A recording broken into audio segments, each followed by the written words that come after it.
Good morning students. Today our topic is class 8th chapter number 3 ऐसे subject उपनिवेशवाद और जनजातीय समाज। इस चैप्टर को हम कंप्लीट कर चुके थे, जिसके एक्सरसाइज क्वेश्चन हमारे लेफ्ट थे, जिसको आज हम कंप्लीट करने वाले हैं। किस शताब्दी में जनजातीय लोग सबसे बुरी स्थिति में थे? तो वो 19वीं सदी में थे, क्योंकि इस चैप्टर के अकॉर्डिंग जो हमने पढ़ा है वो 19वीं सदी में ही दिखाया गया। प्रथम जनजातीय विद्रोह को जो भारत के उत्तर पूर्वी भाग में हुआ था वो खांसी था। बिरसा मुंडा की जो मृत्यु हुई थी वो 1900 ईस्वी में हुई थी। प्रथम जनजातीय विद्रोह जो छोटा नागपुर क्षेत्र में फूटा था वो क्लिप दे रखे हैं, जिसमें संथाल विद्रोह 1855 टू 1856 में लगे छोटे नागपुर क्षेत्र में फूटा था। अब नेक्स्ट खांसी और जैन नागर जाति में अंतर बताना है। खांसी और नागर जो जाति दे रखी हैं, ये दोनों ही हमारी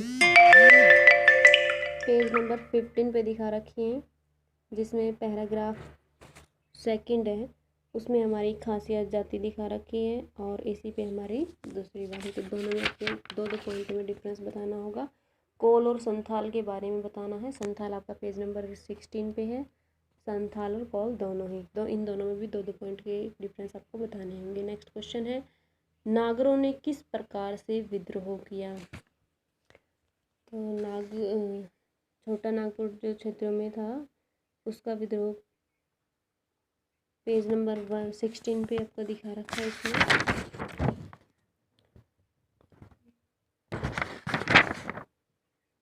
गारो जो अब खांसी और उनके आंदोलन के बारे में बताना था, तो खांसी का भी आपका पेज नंबर 15 पे दे रखा है। बिरसा मुंडा आपको पेज नंबर 16 पे पूरा बड़ा पैराग्राफ दे रखा है, जिसमें से इतना लॉन्ग नहीं, आपको शॉर्ट करके लिखना होगा। नेक्स्ट क्वेश्चन दे रखा है, संथाल और कोल। तो ये दोनों जो पॉइंट हम डिफरेंस में दो पॉइंट कर चुके थे, लेकिन यहाँ पे आपको थोड़ा ज़्यादा एक्सप्लेन करना होगा। तो ये था आपका एक्सरसाइज वर्क। अब इसी से रिलेटेड कुछ हमारे पुनरावृत्ति वर्ड्स भी दे रखे थे, और इसके बाद इसमें आपको एक तर्क वितर्क के लिए क्वेश्चन दे रखा है, डिबेट्स के लिए। तो आपको क्या लगता है कि बिरसा मुंडा एक युवा आदिवासी द्वारा आदिवासियों के भगवान के एक दूत के रूप में पहचान बना ली थी? नेक्स्ट आपको ब्रिटिश आदिवासी समूह को बिना किसी कठिनाई के दबाने में सफल कैसे रहे? तो ये दोनों के ऊपर आपको डिस्कस करना है। फिर यहाँ पे कुछ आपको प्रोजेक्ट और आकर्षक जिससे आप बना सकते हो प्रोजेक्ट को, तो उसमें दे रखा है उनकी भौगोलिक स्थिति के लिए आपको मानचित्र बनाना पड़ेगा। उनके द्वारा बोली जाने वाली भाषा कौन सी थी? क्योंकि पहले आपको एक चार्ट बनाना होगा, जब उसके सामने आपको सब लिखना होगा। वर्तमान जनसंख्या में कितनी थी? मुख्य त्यौहार उनके क्या क्या होते थे? संगीत और नृत्य क्या होते थे? वस्त्र किस प्रकार के पहनते थे? उनका खान पान किस तरह का होता था?